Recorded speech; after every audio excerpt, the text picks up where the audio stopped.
Hi friends, welcome to Karthik Telugu news. ఇవాళ పెన్షన్ల గురించి ఒక ఇంపార్టెంట్ అప్డేట్ న్యూస్ అయితే రావడం జరిగింది. దీని గురించి మరిన్ని విషయాలు ఈ వీడియోలో తెలుసుకుందాం.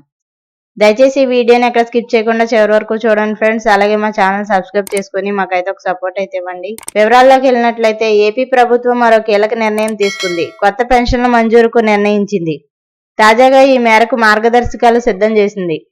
భర్తను కోల్పోయిన వితంతువులను ఆదుకోవడం కోసం 89,788 కొత్త వితంతు పెన్షన్లకు ఆమోదం తెలిపారు. మే నెల 1వ తారీఖు నుండి వీరందరికీ పెన్షన్ ఇవ్వనున్నట్లు తెలుస్తుంది. కొత్తగా దరఖాస్తు చేసుకున్న వారికి పెన్షన్ను జూన్ నుండి అందజేస్తారు. మిగిలిన కేటగిరీలకు సంబంధించి కసరత్తు కొనసాగుతోంది.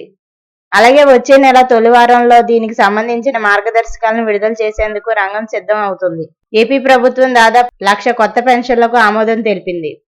సెర్ప్ అధికారుల నివేదిక మేరకు ముఖ్యమంత్రి చంద్రబాబు ఈ మేరకు గ్రీన్ సిగ్నల్ ఇచ్చారు.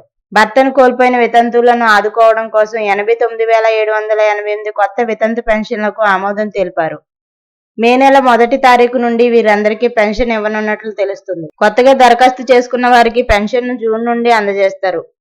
కాగా 2014-2019 మధ్య టీడీపీ ప్రభుత్వం అధికారంలో ఉన్నప్పుడు పెన్షన్ నమోదు ప్రక్రియ నిరంతరాయంగా జరిగేది. లబ్ధిదారులు వారంలో ఏ రోజైనా సరే పెన్షన్ దరఖాస్తు చేసుకునే అవకాశం ఉండేది.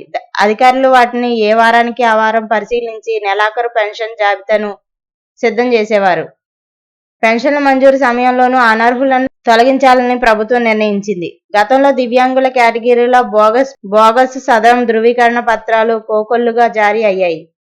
ఒక్కోదానికి 30,000 రూపాయల వరకు వసూలు చేశారు. కూటమి ప్రభుత్వం కొత్త పెన్షన్ మంజూరుకు ముందే వాటిని రీ-అసెస్మెంట్ ప్రక్రియ చేపట్టాలని నిర్ణయించింది. ఇప్పటికే ప్రత్యేక వైద్య బృందాలను నియమించి వాటిని తనిఖీ చేయిస్తుంది. స్పౌస్ పెన్షన్ల కోసం నేటి నుంచి దరఖాస్తులు అన్ని వార్డు గ్రామ సచివాలయాల్లో స్వీకరించనున్నారు. అర్హులు ఈ నెల 30 లోపు ఈ వివరాలు సమర్పిస్తే మే 1వ తేదీ నుంచి పెన్షన్ అందుకోవచ్చు. ఆ లోపు నమోదు చేసుకోలేని వారు జూన్ 1వ తేదీ నుంచి చెల్లించడం జరుగుతుంది.